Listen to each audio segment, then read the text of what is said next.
बंदो गुरुपद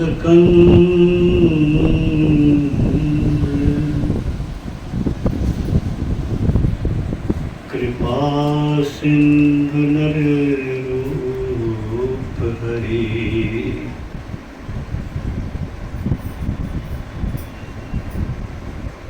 महामोह तम पुंज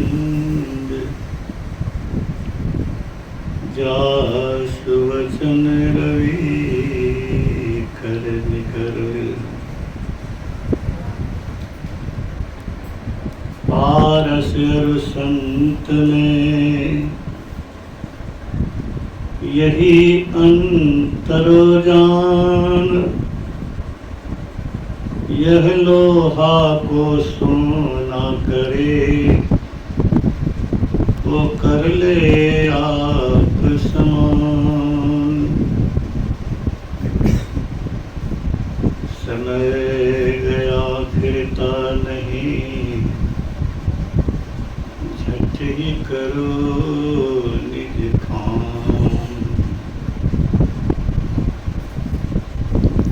जो पीता सो बीतिया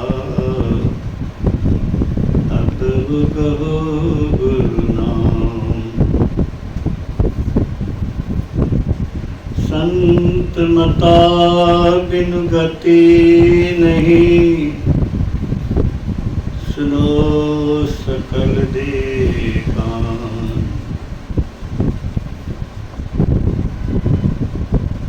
जो चाहो उद्धार को बनो संत संतान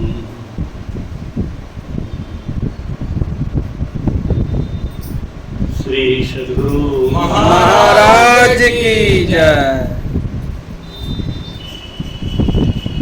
श्रद्धेय और प्रिय अध्यात्म प्रेमी गुरु भाई बहन, आप सबको नमन।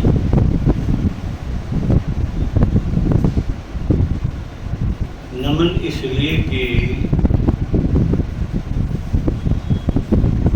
आपके हृदय में गुरु के प्रति श्रद्धा है। जहाँ श्रद्धा है वहाँ गुरुदेव है।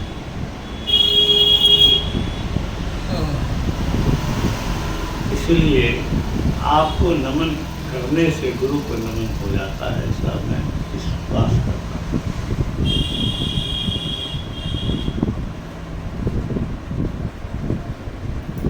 अभी हम लोग जो वंदना किए, बंदों गुरु पर कंज, कंज क्यों आया? कंज का अर्थ कमल होता है, चरण कमल, कमल ही क्यों नहीं? फूलों का राजा तो गुलाब है, तो सरसिज क्यों नहीं? ये सारी पुष्पराज क्यों नहीं? इसीलिए कि कमल की अपनी विशेषता है। भारत का राष्ट्रीय पुष्प कमल ही है। कमल की क्या विशेषता है? गीता में भगवान कृष्ण ने कहा है,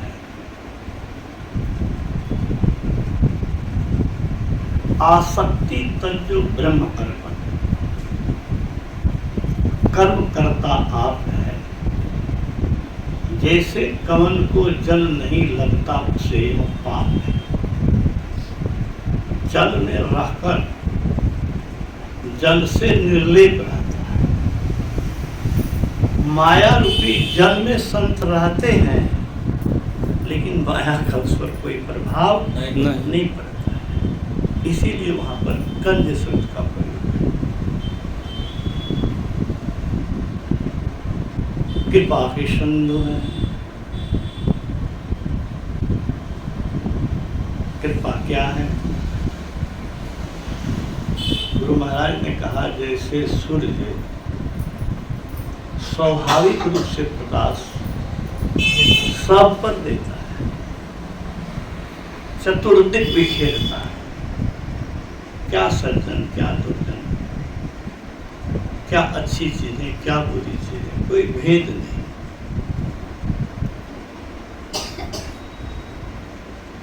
उसका स्वभाव ही है कृपा करना, अपने अनुदान से लोगों को लाभान्वित करना।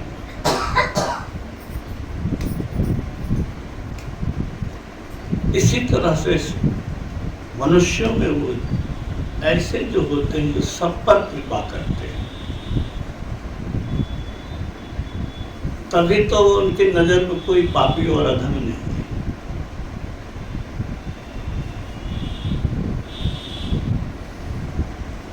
स्वामी राम तीर्थ ने कहा, तुम्हें पापी और अधम नजर आता है, अपनी आंख का इलाज कराना। क्यों कहा ऐसा? जिसका अस्तित्व है, जिसके सहारे सब कुछ है, उसको देख नहीं रहे हो। ब्रह्म सत्यम जगन मिथ्या, झूठ को तो देख रहे हो, सत्य को देख रहे हो। आंख में दोष है, मैं उस दोष से वंचित हूं, सो बात नहीं है, मैं भी उस दोष से ही पीड़ित हूं। लेकिन इस दोष से उबरने की कोशिश भरसक करता हूं, और करना भी चाहिए बुद्धिमान को। और मनुष्य शरीर मिला भी इसी काम के लिए है।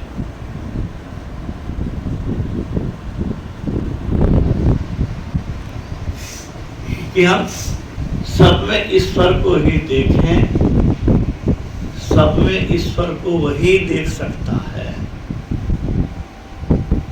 जो अपने स्वरूप में स्थित होता है, जिसके चर्म चक्षु नहीं, मानस चक्षु नहीं, दिव्य चक्षु नहीं, आत्म चक्षु खुल जाती है। आत्मदृष्टि जिसकी खुल जाती है, वो सिर्फ आत्मा को देखती है, और जो चीजें हैं उसको वो महत्व नहीं देती। महत्व देने के लायक कोई चीज भी नहीं।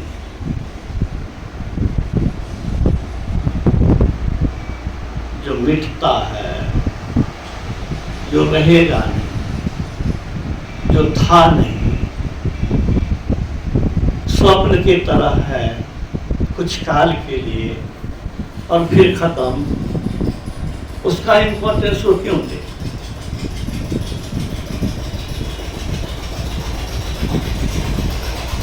नर रूप में ऐसे ही पुरुष नारायण होते हैं।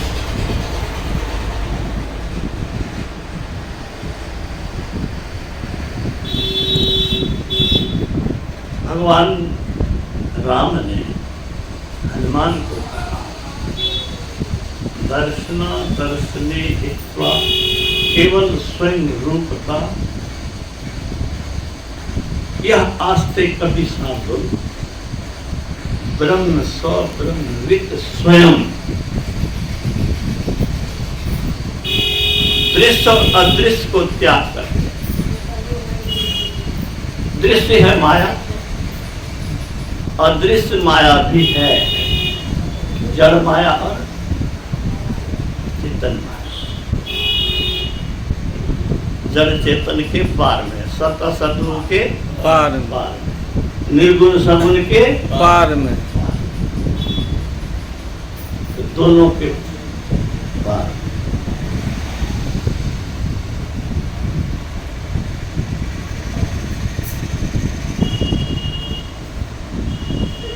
जो स्वरूप में अस्तित्व होता है,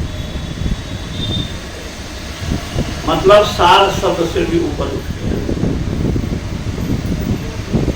निर्गुण ब्रह्म कैवल्य लोक। नीचे के सारे लोग जड़ और चेतन। स्थूल सूक्ष्म कारण महाकारण चारों जड़ है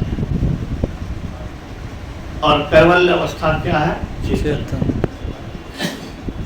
इसके ऊपर जाने का मतलब हुआ स्वरूप में स्थित हो जाना।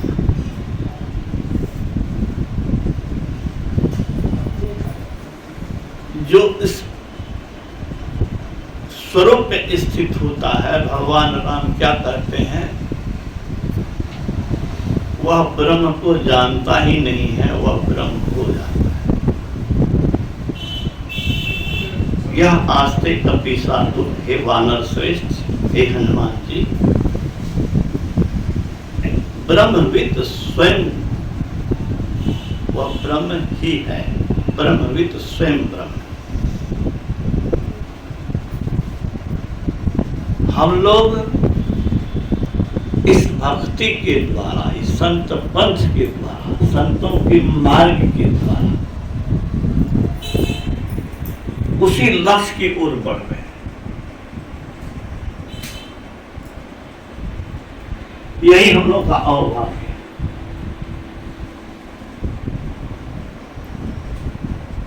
गोस्वामी तुलसीदास जी ने लिखा है, ये नहीं साधु संग अनुरागे, ये नहीं साधु संग अनुरागे, परमार्थ पथ विमुख अभागे। संतों के मार्ग से जो विमुख है, संत के संग पसंद नहीं है, उसमें अनुराग नहीं है, ये नहीं साधु संग अनुरागे,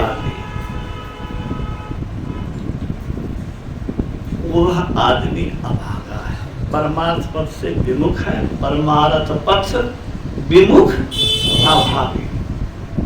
परम अर्थ, अर्थ कहते हैं धन को। पढ़े लिखे ही ज्यादा लोग यहाँ हैं। अर्थशास्त्र का मतलब धन शास्त्र। धन का बेस्ट उपयोग कैसे करें, कम उपयोग में ज्यादा लाभ कैसे लें। हम लोग तो ज्यादा नहीं पढ़े अर्थशास्त्र, लेकिन हाई स्कूल में एक थोड़ा पढ़े तो हमको ख्याल आया जो बड़ा जीवनोपयोगी है, सबके लिए उपयोगी है। कहा कि उदाहरण दिया, एक मौसमी कोई चीज होता है, सबका मौसम होता है। मौसम में 60 रुपया 70 रुपया किलो सेब मिलता है और बेमौसम में 250 रुपया तक चला जाता है। तो आप बेमौसम में खाइए, 250 रुपया दीजिए, और मौसम में 60 रुपया में खाइए, उससे ज्यादा लाभ लीजिए। मौसम में खाने का मतलब वह ताजा है वह, और बेमौसम का मतलब वो केमिकल दे करके रखा हुआ है। अब केमिकल दे के रखा हुआ सेब आप खा रहे हैं तो उसमें जो विटामिन्स है, जो तत्व है लाभ स्वास्थ्यवर्धक, वो कमी होगी कि नहीं। ये अर्थशास्त्र है।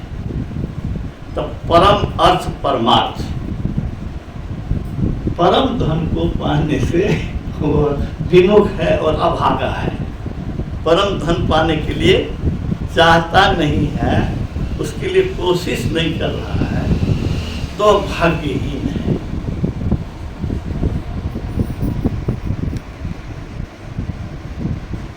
गुरु महाराज ने कहा,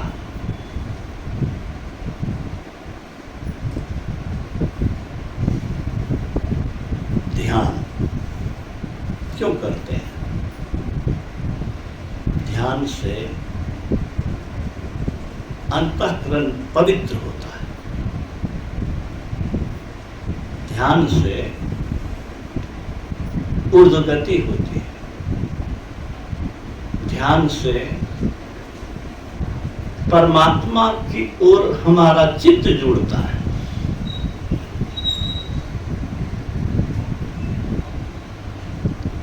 और जब उधर चित्त जाता है तो उधर के गुण से गुणान्वित हमारा अंतःकरण होगा।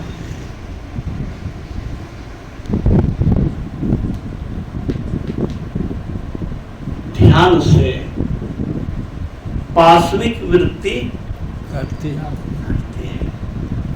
पाश्विक वृत्ति क्या है? पशु की वृत्ति। पशु की वृत्ति क्या है? संसार के चीजों में ही रस ढूंढने में जीवन को गवा देना। इसके अतिरिक्त विचारे को कोई बोध नहीं, कोई अवसर नहीं, कोई सामर्थ्य नहीं। वो भोग योनि है। क्या है? भोग योनि। मनुष्य शरीर में जो कर्म आप किए हैं, अगर अच्छा कर्म किए हैं तो पशु भी बनिएगा तो आपके सेवा में अच्छी अच्छी चीजें मिलेगी। भोग योनि। कर्म योनि तो मनुष्य योनि, क्योंकि मनुष्य के पास विवेक है, बुद्धि है, विचार शक्ति है।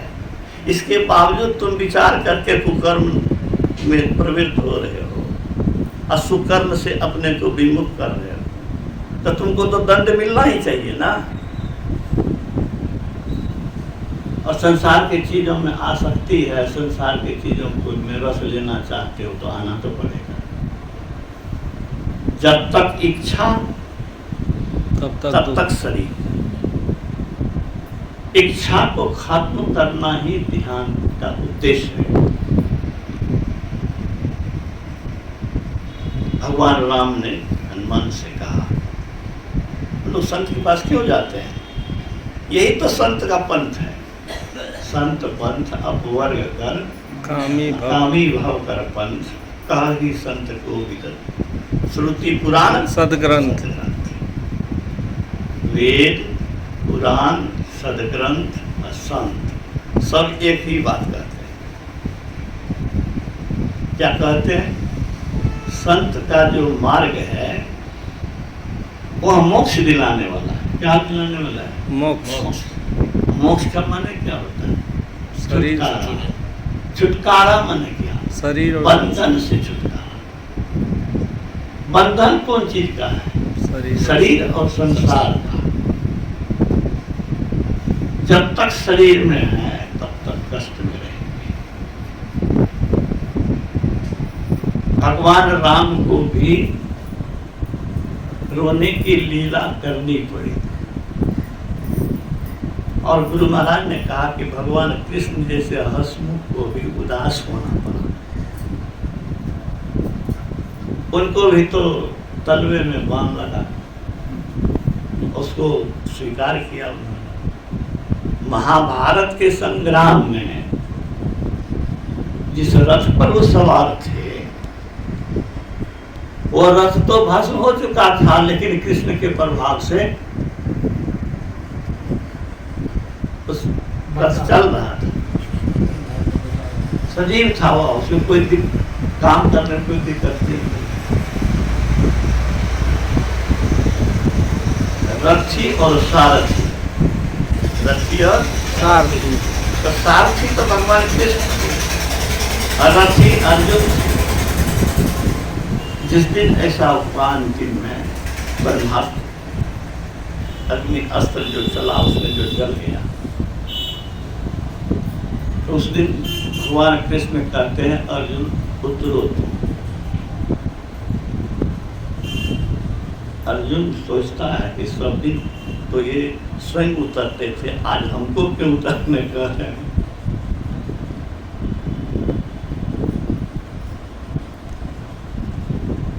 कह रहे हैं तो उतर गए। भगवान कृष्ण जैसे ही उतरे रथ भस्म हो गया। श्री सद्गुरु महाराज की जय। बड़ा अच्छा दिन कवि जी ने लिखा। पर नहीं कृष्ण के कर की छाह जहाँ है, रक्षिका स्वयं अच्युत की बाह जहाँ है, उस भाग्यवान का भाग्य छार क्यों होगा, सामने किसी दिन अंधकार क्यों होगा। अगर आपके हृदय में ईश्वर है, गुरु है, श्रद्धा है, समर्पण है, निष्ठा है, लालसा है, आकांक्षा है कि मैं उससे दूर न रहूं, तो भगवान या गुरु कभी आपसे अलग नहीं है। तो संत का पंथ यही है कि बाहर नहीं सुख ढूंढो, अपने अंदर सुख ढूंढो। असली धन बाहर नहीं, असली धन अंदर है। मैं बराबर कहता हूं, दावे के साथ कहता हूं, चुनौती के साथ कहता हूं, कहता रहा हूं वर्षों से कि वह मित्र नहीं, आस्तीन का सांप है, धूर्त है, छंगाल है, जानी दुश्मन है, जो आगे चल करके हमारा हत्या करवा देगा। मीठी बोल भले बोल ले, लेकिन भीतर में हलाहल भरा है और मौका के तलाश में। संसार की चीजें ऐसे ही हलाहल भरी है, हलाहल विष को ही कहते हैं। संसार की चीजों के अंदर में विष ही है। विषय शब्द ऐसे ही बना है। विष में ये ढक्कन है, ढक्कन रहने से पता नहीं चलता है ये अंदर में क्या है। उखाड़ने से लगता है कि हम इसमें तो दूध है, ढक्कन रहेगा तो पता नहीं क्या है। विषकुंभम पयोमुखम हम लोग संस्कृत में पढ़े थे, आप लोग भी पढ़े होंगे हाई स्कूल में। एक घड़ा है, कुंभम घड़ा है, विष, ऊपर में मलाई दे दिया है। वही मलाई हम लोग खा रहे हैं। सब इंद्रियों का भोग गुरु कहते हैं रोग, करा देते भी हो। संत इससे हमको कहते हैं कि सावधान हो जाओ। और गुरु महाराज ने तो चुनौती देके कहा कि मायाबद्ध जीव आवागमन के चक्र में पड़ा रहता है, इस प्रकार रहना जीव के सब दुखों का कारण। इससे छुटकारा पाने के लिए ईश्वर भक्ति ही एकमात्र उपाय है। ईश्वर भक्ति का मतलब क्या? ईश्वर की ओर चलना। ये सत्संग में जो हम लोग बैठे हैं तो चलेंगे तब न जब प्रेरणा होगी। प्रेरणा तो तब होगी जब कुछ सुनेंगे। संतों के विचार को सुनने से क्या होगा? मन उसकी ओर विचार को सुनने से जानने में आएगा कि असली सुख पहुंचे हुए संत हैं, ये मुर्दा को जिंदा करने वाले हैं, निसंतान को संतान देने वाले हैं, ये मन के पढ़ने वाले रहे, ये जो चाहते हैं प्रकृति में नर रूप में नारायण रूप में है, तो ये तो जो कहेंगे वो सत्य ही कहेंगे। उनकी वाणी में विश्वास है, उनकी वाणी में विश्वास है, और वो कह रहे हैं कि अंदर में ही परमात्मा मिलेंगे। परमात्मा मिलेंगे मतलब नित्यानंद मिलेगा, ब्रह्मानंद मिलेगा, सारे दुखों से छूट जाओगे, तुम ब्रह्म ही हो जाओगे। जब तक ये नहीं होगा तब तक तो कमी रहेगी। कमी में ही दुख होता है। अन्न की कमी हो गई तो भूख का दुख, पानी की कमी हो गई तो प्यास का दुख। जिस चीज की कमी उसके अभाव, उसके कारण दुख, उसकी पूर्ति हो जाए तो दुख सुख में बदल जाता है। दुख सुख में बदल जाता है। तो कमी में ही चाहना होती है। क्या सर? इच्छा कब हुई? पहले पेट जला तब न खाने की इच्छा हुई। तो इच्छा का मूल कारण कमी। और ये कमी कब तक रहेगी? जब तक पूर्ण को नहीं प्राप्त करेगी। जहां कोई कमी ही नहीं, जहां कोई परिवर्तन ही नहीं, वहां चाहना रहेगी। तो जहां गुरु महाराज कहते हैं कि किसी की चाहना की पूर्ति कर दो, वह सुखी हो जाएगा। है? हम चाहते हैं कि हम कलेक्टर बन जाने पर खुश हो जाते हैं। तो चाहना की पूर्ति में लोग सुख मानते हैं, लेकिन संसारिक चाहना की पूर्ति से चाहना की समाप्ति नहीं होने ही वाली नहीं है। चाहना की समाप्ति सांसारिक वस्तुओं की उपलब्धि से समाप्त होने वाली ही नहीं है, क्योंकि सांसारिक वस्तु अपूर्ण है, इसलिए अपूर्ण सुख देगा। अनित्य है इसलिए अनित्य सुख देगा। क्षणिक है इसलिए क्षणिक सुख देगा। जो परमानेंट है वो परमानेंट सुख देगा। तो पेट को तो अन्न की जरूरत है, और मन को तो प्रतिष्ठा की जरूरत है, सरदारी की जरूरत है। हमरे शासन चले इसी के लिए तो बड़े बड़े आश्रम में क्या नहीं हो रहा है। धिक्कार है, तो धिक्कारते हैं ऐसे लोग। तुम सत्संग किया ही नहीं, कितना भी उपदेश कर लो। चाहना है और चाहना की पूर्ति के लिए संघर्ष है, तो तुझसे अच्छा गृहस्थ है। गृहस्थ के लिए सब क्षम्य है। गुरु महाराज कहते हैं उधर चलो जहां कमी नहीं, जहां चाहनाओं का अंत हो जाए। इसीलिए क्या लिखा? चाह गई चिंता मिटी, मनवा बेपरवाह, जिनको कछुन चाहिए सोई साहं साह। ये कैसे खत्म होगा भाई? भगवान कृष्ण राम ने कहा, द्वय बीजे चित्त वृक्षस्य, द्वय बीज, दो बीज, चित्त रूपी वृक्ष, प्राण स्पंदन वासने।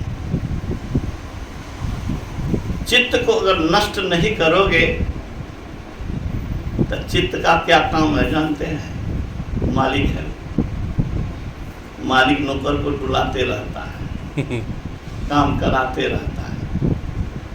अंतःकरण की इंद्रियों को, मन को, बुद्धि को, अहंकार को यही चलाता है। मन मनन करता है, संकल्प विकल्प करता है, बुद्धि विचारती है, अहंकार कहता है कि मैं हूँ।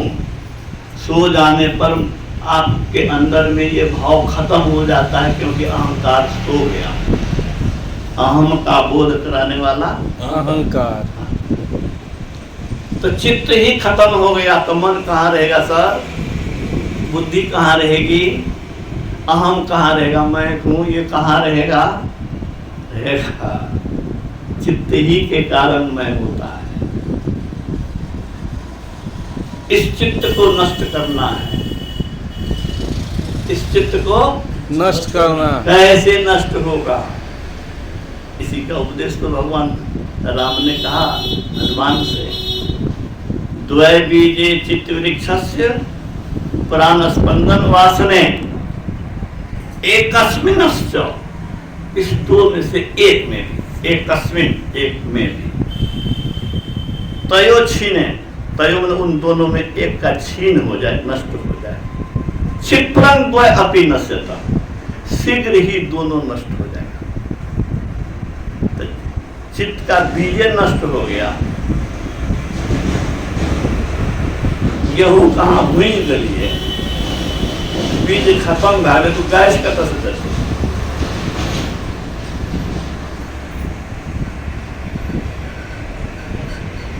तो या तो इच्छा को नष्ट कीजिए या वासना। स्पंदन, प्राण स्पंदन। वासना का ही नाम दूसरा इच्छा है, ठीक है। प्राण स्पंदन माने हिलना, प्राण वायु, प्राण से संबंधित जो वायु है उसी को कहते हैं प्राण वायु। जब तक सांस तब तक प्राण वायु का स्पंदन।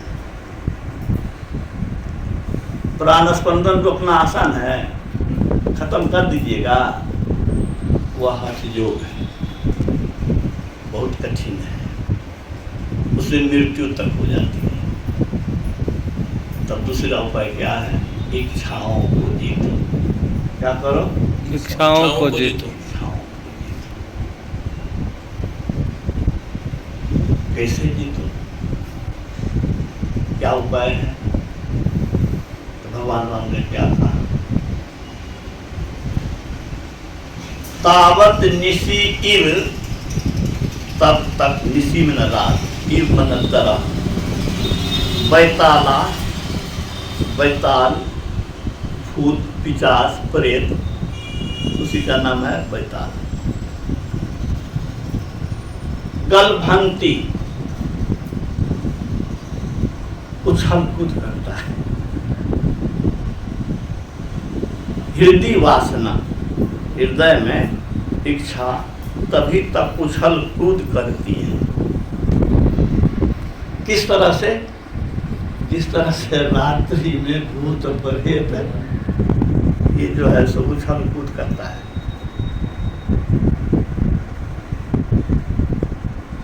कैसे खत्म होगा? इच्छा जो हृदय में उछल कूद कर रहा है, इसका उपाय क्या? भगवान कृष्ण ने, राम ने क्या कहा? एक तत्व दृढ़ अभ्यास। क्या? एक तत्व दृढ़ अभ्यास। एक तत्व दृढ़ अभ्यास। यावत न जीवितं विजितं मन, ठीक है, जब तक कि एक तत्व के दृढ़ अभ्यास से मन को जीत न लिया गया, ठीक है। क्या? एक तत्व के अभ्यास से मन को जीत न लिया गया। क्या होगा? इच्छा रूपी बैताल जो है उसका कुशल कुछ खत्म हो जाएगा। एक तत्व का दृढ़ अभ्यास क्या है?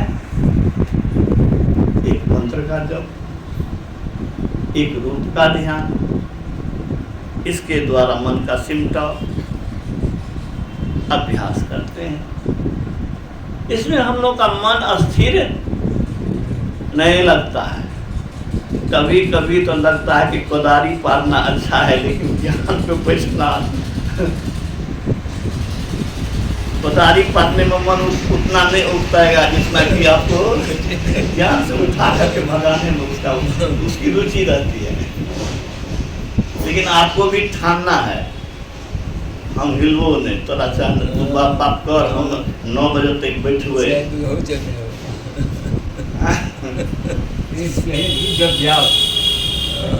मन जाए तो जाने दे, तुम मत जा शरीर, पांचों आत्मा बस कर ले, कर ले दास।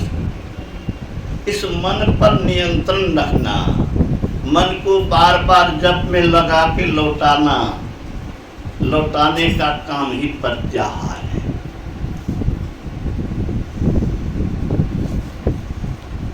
लौटाने का काम क्या है? प्रत्याहार। प्रतिक्रिया मैंने की बुझे, क्रिया का विपरीत। हमें तोरा गैर दलियो तो थप्पड़ डाले। प्रतिक्रिया मैंने प्रति आहार मैंने प्रत्याहार। प्रति आहार मैंने प्रत्याहार। आहार मन के आहार की छे करता होता लेना, ठीक है ना। प्रत्याहार सब पर ध्यान दीजिए।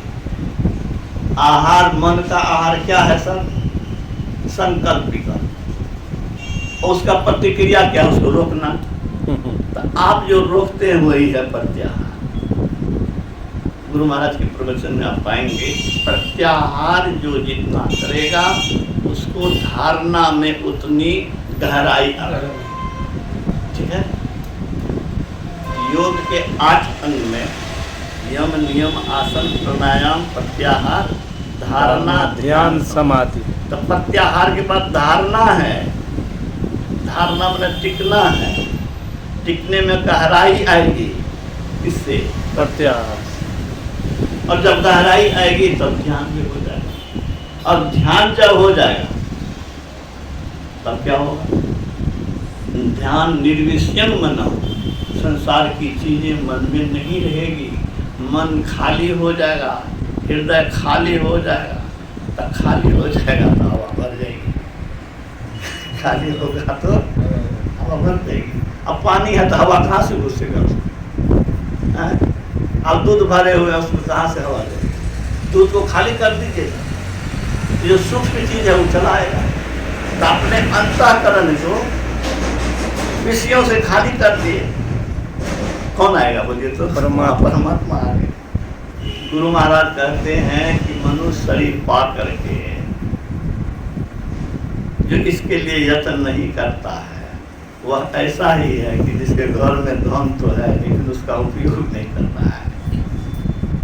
यही रास्ता बताने के लिए संत है, संत का पंथ है। बहुत बहुत बधाई श्री सद्गुरु महाराज।